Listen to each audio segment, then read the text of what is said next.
15 years ago, I watched a medic let my best friend fade away while he worked on someone else. I carried that hatred every single day since. Last month, I found out why he really made that choice, and I wish to God I never had. My name is David Chen. I spent 6 years in the Marine Corps, 3 of those deployed to Iraq. This story takes place during the Second Battle of Fallujah in November 2004. I was 22 years old, and I thought I understood how the world worked. I was wrong. The thing about war that nobody tells you is how boring it is. Everyone imagines constant action, but mostly you're waiting for orders, waiting for resupply, waiting for something to happen. You spend hours sitting in 120-degree heat, sweat pooling in your boots, cleaning sand out of your rifle for the 10th time that day. Marcus Webb and I met during basic training at Parris Island. He was from a small town in Montana, the kind of place where everyone knows your name and your business. I grew up in Seattle, about as different as you could get. But something clicked between us from day one. Maybe it was because we were both trying to prove something. Him to his father, who thought the military was a waste, me to myself. By the time we deployed to Iraq, Marcus was the closest thing I had to a brother. We were part of a rifle company tasked with clearing buildings in the Jolan district. House to house, room to room. Every door could hide an ambush. Every window could frame a rifle. You learned to move fast and trust the guy next to you completely. November 10th started like any other mission day. We were moving through a residential sector that had seen heavy resistance. Intel said insurgents were using the buildings as fighting positions, storing weapons and ammunition. Our job was to clear them out. Marcus and I were on the same fire team, along with Corporal Jackson and PFC Ramirez. We'd done this dance 100 times by then. Jackson would breach, Marcus and I would flow in, Ramirez covered our 6. Smooth. Practiced. The house we entered that morning looked like all the others. Concrete walls, small windows, furniture covered in dust. A child's toy lay in the corner of the first room, a plastic car, one wheel missing. I remember stepping over it, thinking about whose kid had played with that. We cleared the ground floor without incident. The stairs to the second level were narrow, barely wide enough for one person in full gear. Jackson went first, Marcus followed, I was third. That's when everything went sideways. The explosion wasn't huge, not like an IED. This was something smaller, maybe a grenade rigged as a booby trap. But in that narrow stairwell, it didn't need to be big. The blast threw Jackson backward into Marcus, and both of them tumbled down onto me. My ears rang so loud I couldn't hear anything else. Dust filled the air, thick as fog. I pushed myself up, checking my body for damage. Nothing. A few scratches. I'd gotten lucky. Marcus wasn't lucky. He was at the bottom of the stairs, trying to sit up. His leg was wrong. Not just broken, mangled. His left leg from the knee down looked like something from a nightmare. I'm not going to describe it in detail, but I knew immediately it was bad. Really bad. Jackson was worse. He'd taken the blast directly. He was conscious, but barely, blood soaking through his uniform in multiple places. Ramirez was already on the radio, screaming for a corpsman. Doc Hayes was with our platoon that day. Ryan Hayes, 24 years old, Navy corpsman, attached to our unit. Good at his job. Everyone respected him. I didn't know it then, but that respect was about to turn into something else entirely. Doc Hayes came running with another Marine covering him. He took one look at the scene and his face went pale. Not fear exactly, more like calculation, a terrible kind of math. We need emergency evac, 2 urgent surgical, maybe 10 minutes before the bird can get here. 10 minutes. In combat medicine, that's an eternity. Doc Hayes moved to Jackson first, started working on him, hands moving fast, pulling supplies from his aid bag. I dragged Marcus to the side, trying to keep pressure on his leg with my hands. The blood was hot, soaking through my gloves. "I'm okay," Marcus kept saying. "I'm okay, Chen. Check on Jackson." "You're not okay," I told him. "Just stay still."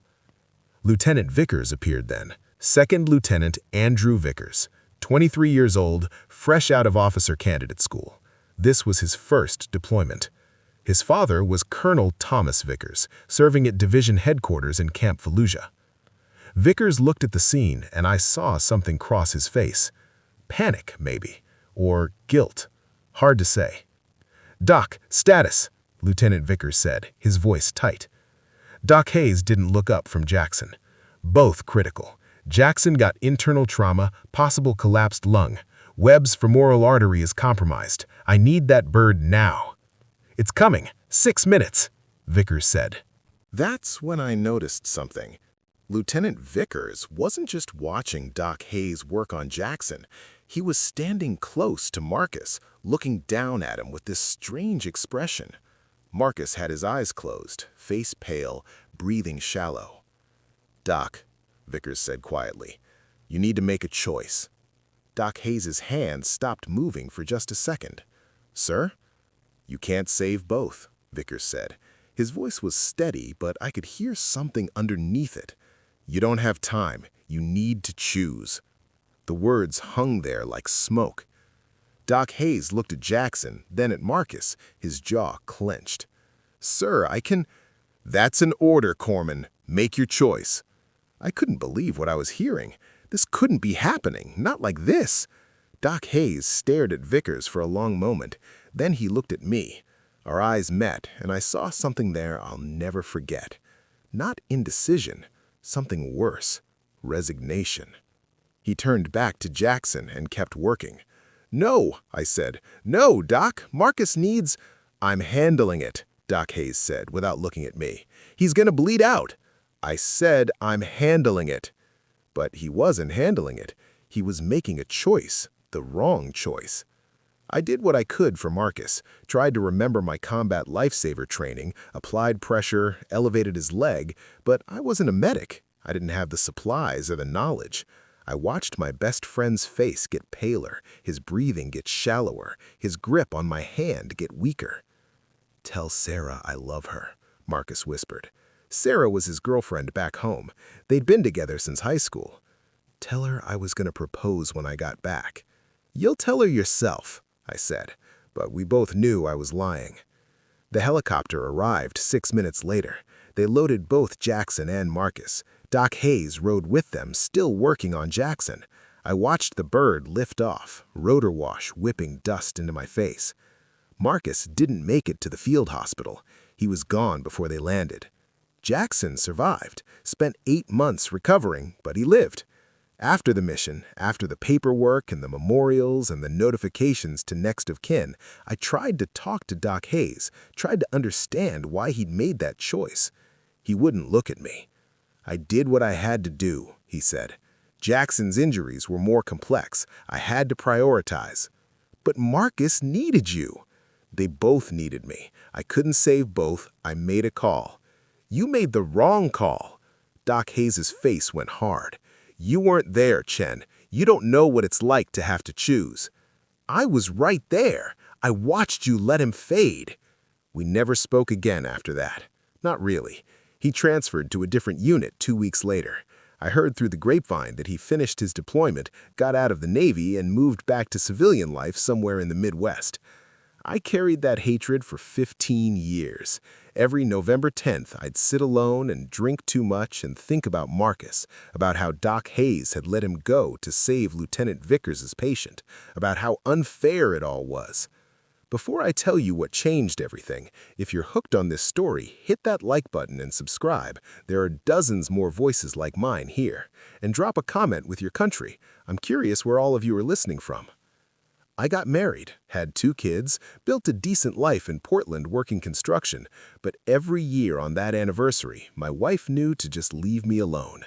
She understood there was a part of me still in that house in Fallujah, watching my best friend fade away. Last month, I got a package in the mail, no return address.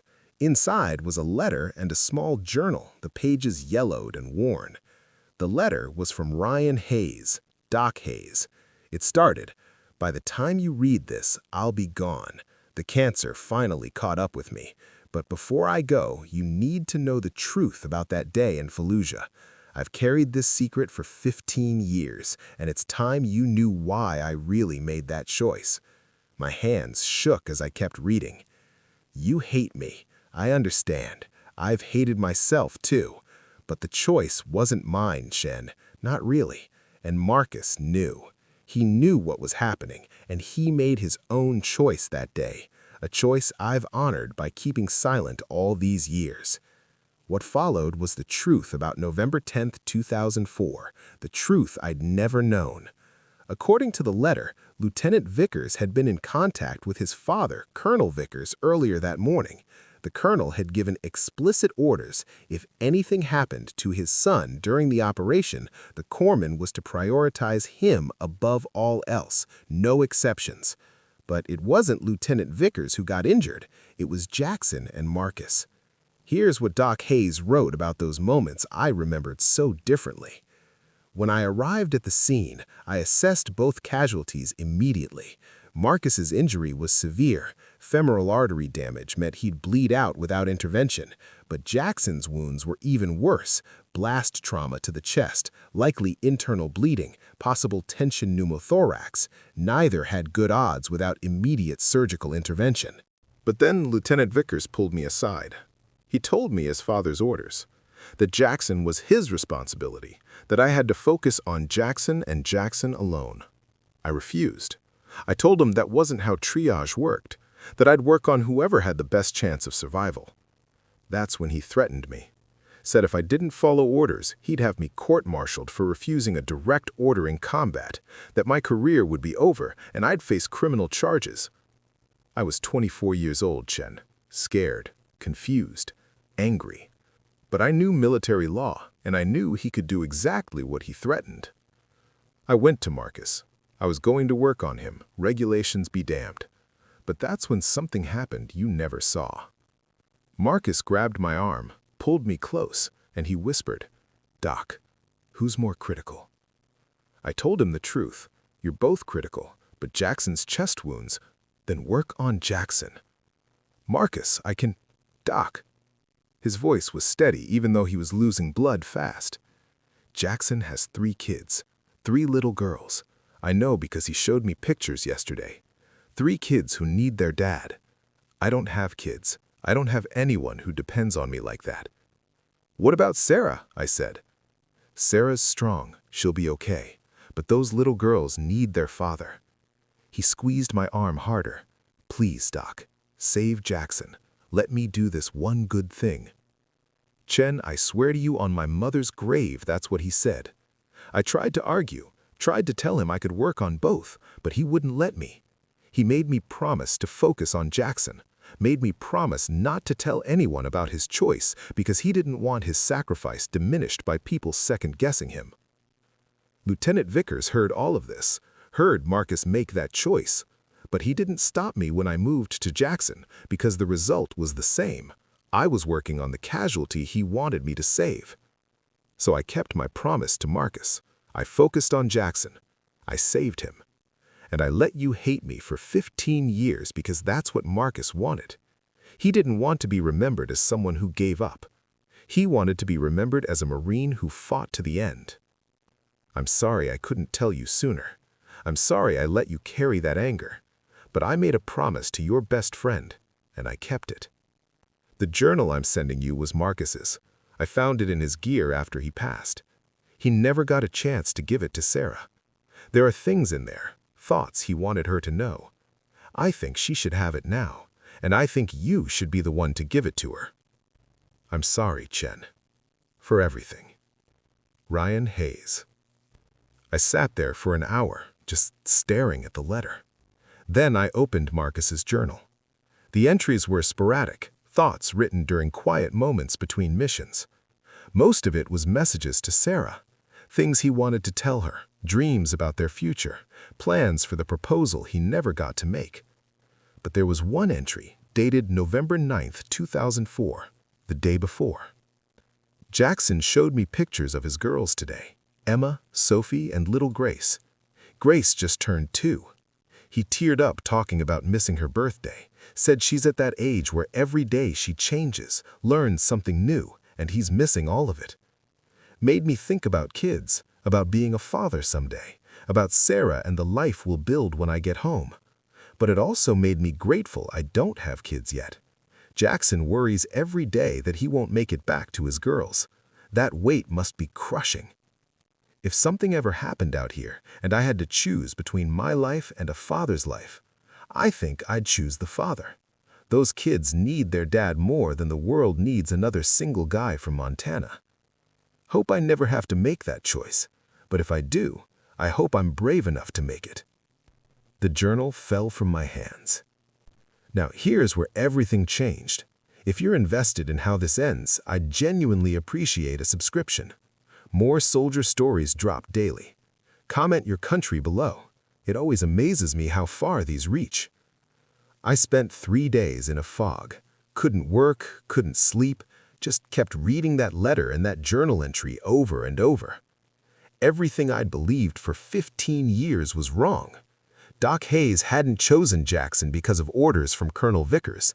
He'd chosen Jackson because Marcus had asked him to, begged him to. My best friend had sacrificed himself for a father of 3 little girls, and I'd spent 15 years hating the man who honored that sacrifice. I needed to know more. I needed to understand. I tracked down Lieutenant Vickers. He'd retired from the Marines as a major, working now as a defense contractor in Virginia. It took some effort, but I got his number. When he answered, I identified myself. There was a long silence. "Chen," he said finally. "It's been a long time. I got a letter from Doc Hayes. He passed away last month." Another silence. "I heard. Pancreatic cancer. Terrible way to go." I told him what really happened that day, about your father's orders, about Marcus's choice. Vickers let out a long breath. I wondered if he'd ever tell someone. "Why didn't you?" I asked. "Why did you let everyone think it was just triage?" "Because Marcus asks us not to, both me and Hayes. He didn't want his sacrifice to become some big thing, didn't want people analyzing his choice or turning him into a symbol. He just wanted to save Jackson and be remembered as a Marine who did his duty." "But your father's orders were wrong," Vickers interrupted. "Completely wrong. Using his rank to try to influence medical care? That's not leadership, that's corruption. I was 23 and terrified of my father, so I passed along his orders. But when Marcus made his choice, I was relieved. Ashamed, but relieved. The right thing happened, even if it wasn't for the right reasons." "Did you ever tell your father what Marcus did?" "No," Vickers said quietly. "I told him Jackson survived because of good medical care and quick action. Let him think his orders made the difference. It seemed like another way to honor Marcus's choice, not letting my father's ego taint it." "Jackson," I said. "Does he know?" "No. He knows Marcus didn't make it. He knows they were both critical, but he doesn't know about the choice. I don't think Marcus would want him carrying that guilt." He was right. Jackson had 3 daughters who still had their father because Marcus Webb died in a bombed-out house in Fallujah. That guilt would be crushing. We talked for another hour. Vickers told me he'd left active duty partly because of what happened that day. Said he couldn't respect a military that allowed officers to abuse their authority like his father had. He'd tried to be a better leader in his remaining years of service, but the shadow of that day never left him. I think about it every November 10th. Wonder what I should have done differently, whether I should have refused my father's orders outright, whether I should have stood up to him before it ever got to that point. You were 23, and in combat. That's not an excuse, but it's context. "Same could be said for Hayes," Vickers replied, "but I bet you hated him anyway." He was right about that, too. After we hung up, I sat with Sarah's address in front of me. Marcus's girlfriend, probably his widow in spirit, even though they'd never married. I'd lost touch with her years ago. Didn't have the courage to face her after Marcus passed, knowing I'd been there when it happened and hadn't been able to save him. But now, I had his journal, his last thoughts, his messages to her. I need to tell you what happened next. But first, if this story's got you, show some love with a like and subscribe. I read every comment, especially love seeing where you're all from around the world. I found Sarah living in Billings, Montana. She'd married, had 2 kids, gotten divorced, working as a nurse at the local hospital. I called her, explained who I was and what I had. She invited me to visit. The flight to Montana felt like it took days.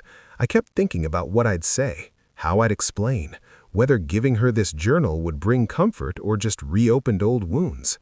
Sarah met me at a coffee shop near her house. She looked different. Older, of course, but there was a tiredness in her eyes that wasn't just physical, the kind of tired that comes from carrying grief for 15 years. "David," she said, and pulled me into a hug. "It's good to see you." We sat down, and I pushed the journal across the table to her. "Marcus wrote this during his deployment. I just found out about it. Doc Hayes had it all this time. He sent it to me before he passed." Sarah's hands trembled as she picked it up. I always wondered if he'd kept a journal. He used to write me letters, but they were always about the small stuff, never about what he was really thinking. "There's something else you need to know," I said, and I told her everything. About that day, about the choice Marcus made, about the father with 3 daughters, about the promise Doc Hayes kept for 15 years. Sarah listened without interrupting. Tears rolled down her face, but she made no sound. When she finished, she sat there for a long moment, just holding the journal. "He would have done that," she said finally. "That was exactly who Marcus was. He always put other people first. Sometimes I'd get frustrated with him about it, you know? He'd give away his last dollar to someone who needed it, work a double shift to cover for a coworker. He couldn't walk past someone in need without trying to help. I didn't know. I mean, I knew he was a good guy, but I didn't know he made that choice. I thought Doc Hayes just decided Jackson was more important." "And you hated him for it." "Yeah." Sarah reached across the table and took my hand. "Marcus wouldn't want you carrying that hate, David. He wouldn't want Doc Hayes to have carried it either. He made his choice freely. That was his gift to those little girls. Don't diminish it by hating the man who honored his wish. I wasted 15 years. "No," Sarah said firmly. "You grieved. That's different. And now you know the truth and you can let it go." We talked for hours after that.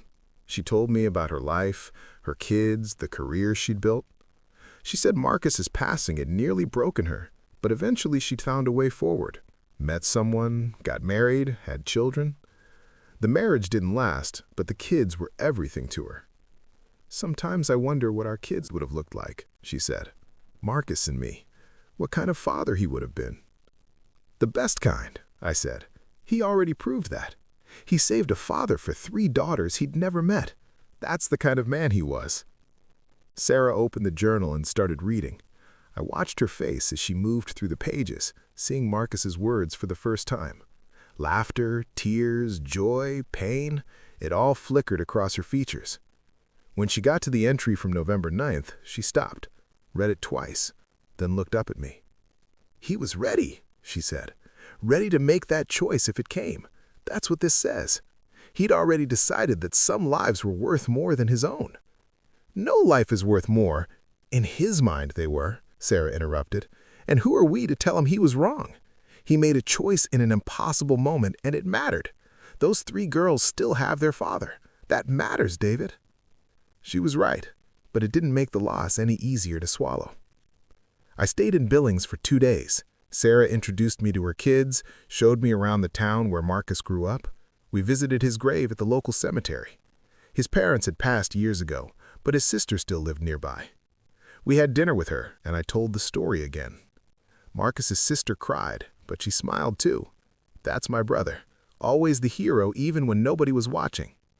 Before I left, Sarah gave me something, a photo of Marcus from before the deployment.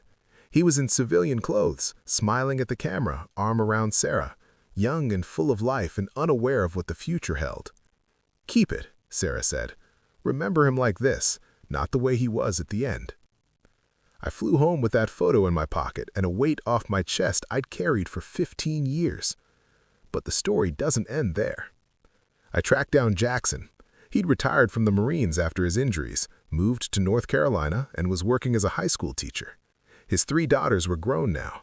Emma was finishing medical school, Sophie was married with kids of her own, and Grace was in college studying engineering. I called him, told him I served with him in Fallujah. He remembered me immediately. "Chen, man, how are you? It's been forever." We talked for a while, catching up. Then I told him about the letter from Doc Hayes, about Marcus's choice. The line went quiet for a long time. "Marcus did that?" Jackson's voice was thick. "He told Doc to save me?" "Yeah." "Because of my girls?" "Because of your girls." I heard him crying on the other end of the line. Not sobbing, just quiet tears. "I didn't know. All these years, I didn't know. I thought it was just luck, triage, medical judgment." "It was his judgment, his choice, and I think he'd want you to know it was worth it. Your daughters have their father because of him. I owe him everything, my whole life, my girls' whole lives." "You don't owe him anything. That's not why he did it. He did it because it was who he was."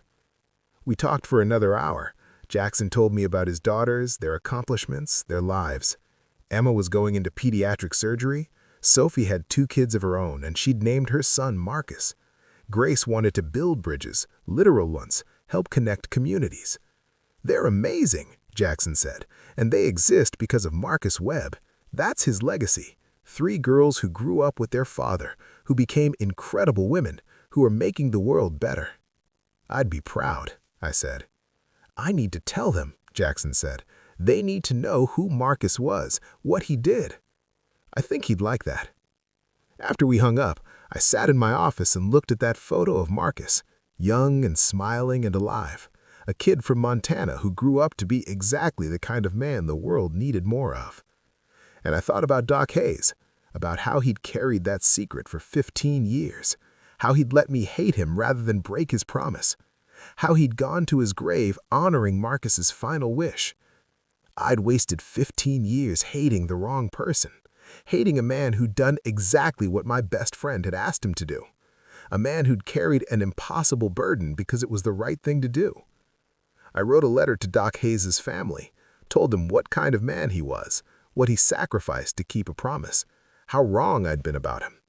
His sister wrote back, said he'd never talked much about his time in the service, but she knew it haunted him. Said he'd work extra shifts at the hospital where he was a physician assistant, volunteer at veteran support groups, donate to military charities, like he was trying to make up for something. "He wasn't making up for anything," I wrote back. "He was just being the man Marcus knew he was." I started volunteering at a veterans center in Portland, started talking to other guys who'd served, who'd lost friends, who carried guilt and anger and confusion about things that happened in combat. I told them Marcus's story. Not all of it. Some parts were private, sacred. But the core of it. How sometimes the people we think failed us actually didn't. How sometimes our brothers made choices we never knew about. How sometimes the truth takes 15 years to find us. It helped. Talking about it helped. My wife noticed the change, said I seemed lighter somehow, less burdened. She was right. That anniversary of Marcus's passing still hurt every year, but it hurt differently now. Not like an open wound, more like an old scar, something that shaped me but didn't define me. Last November 10th, I didn't drink alone. I called Sarah, called Jackson, called Vickers. We spent an hour on a conference call, just talking about Marcus, sharing memories, laughing about stupid things he'd done, crying about the hole he left. "To Marcus Webb," Jackson said at the end, "the man who saved my life and gave my daughters their father." "To Marcus," we all echoed. I thought about Doc Hayes, too, about how he'd kept his promise until the very end, how he'd carried that burden so Marcus's sacrifice wouldn't be diminished, how he'd let me hate him rather than break his word. And to Ryan Hayes, I added, who honored a promise when it would have been easier to break it. There was agreement all around. This morning, I got a message from Emma Jackson, Jackson's oldest daughter, the one finishing medical school. She had heard the story from her father and wanted to thank me for telling him. "I'm going into pediatric surgery because I want to help kids like I was helped. My dad was there for every birthday, every graduation, every important moment of my life because of Marcus Webb. I never met him, but he's the reason I had a father. That's a debt I can never repay, but I can honor it. Every kid I help is me honoring what he did. I showed the message to my wife. She smiled. That's beautiful. That's legacy. She was right. Marcus Webb didn't have kids of his own, but in a way, he had 3 daughters. 3 women who grew up strong and capable and good because their father came home from Iraq. Because a 22-year-old kid from Montana decided their need was greater than his own. That's worth something. That's worth everything. But I'd be lying if I said there wasn't still a cost. There is. There always is. I think about all the moments Marcus missed, the life he never got to live, the proposal he never made, the kids he never had, the years he never saw, the man he never got to become. I think about Sarah, who had to build a life without him, who found love again but never quite filled that hole, who reads his journal sometimes and cries for what might have been. I think about Doc Hayes, who kept that secret to his grave, who let himself be hated rather than break his promise, who died probably wondering if he'd made the right choice, even though he had. I think about Jackson, who now has to live with the knowledge that he's alive because someone else chose to die. That's not a burden you ever fully shed. And I think about myself, about 15 years of misdirected hatred, about all the time I spent angry at the wrong person for the wrong reasons, about how that anger poisoned parts of my life that could have been better. Some truths don't set you free. They just give you something new to carry. But Marcus made his choice. He looked at the situation, assessed the math, and decided that a father of 3 was worth more than a single guy from Montana. Right or wrong, fair or unfair, that was his call to make. And maybe that's the real lesson here, that in war there are no good choices, just choices, and the men and women who make them have to live or die with the consequences. Marcus chose to give Jackson those few extra minutes of medical attention that made the difference. He chose to let Doc Hayes focus on the more complex injuries. He chose to sacrifice himself for a family he'd never met. That was his choice, his agency, his final act of will in a situation where he had almost none. I can honor that choice by remembering him the way he wanted to be remembered, as a Marine who did his duty, as a friend who looked out for others, as a man who made the hard call when it mattered most. I can honor Doc Hayes by understanding that keeping that promise was its own form of sacrifice, that letting me hate him was an act of respect for Marcus's final wishes. And I can honor Jackson's daughters by being grateful they had their father, by recognizing that their lives, their accomplishments, their families, their contributions to the world are part of Marcus's legacy too. The math of war is brutal and impersonal, but the choices we make within it are deeply, painfully human. Marcus Webb made a human choice. Doc Hayes honored a human promise. And I spent 15 years learning a human lesson about judgment, truth, and the complicated nature of sacrifice. Was it worth it? That's the question that keeps me up sometimes. Was Marcus's sacrifice worth it? Should he have fought harder to live? Should Doc Hayes have ignored his wishes? Should someone have made a different choice? I don't know. I'll never know. What I do know is that 3 women are doctors and mothers and engineers because a corporal from Montana decided their father's life mattered more than his own. I know that a promise was kept even when it cost the man who kept it his peace of mind and my respect. I know the truth took 15 years to find me, but when it did, it changed everything. And I know that every November 10th, I'll remember Marcus Webb not as the friend I lost, but as the man who taught me what real sacrifice looks like, even if it took me 15 years to understand the lesson.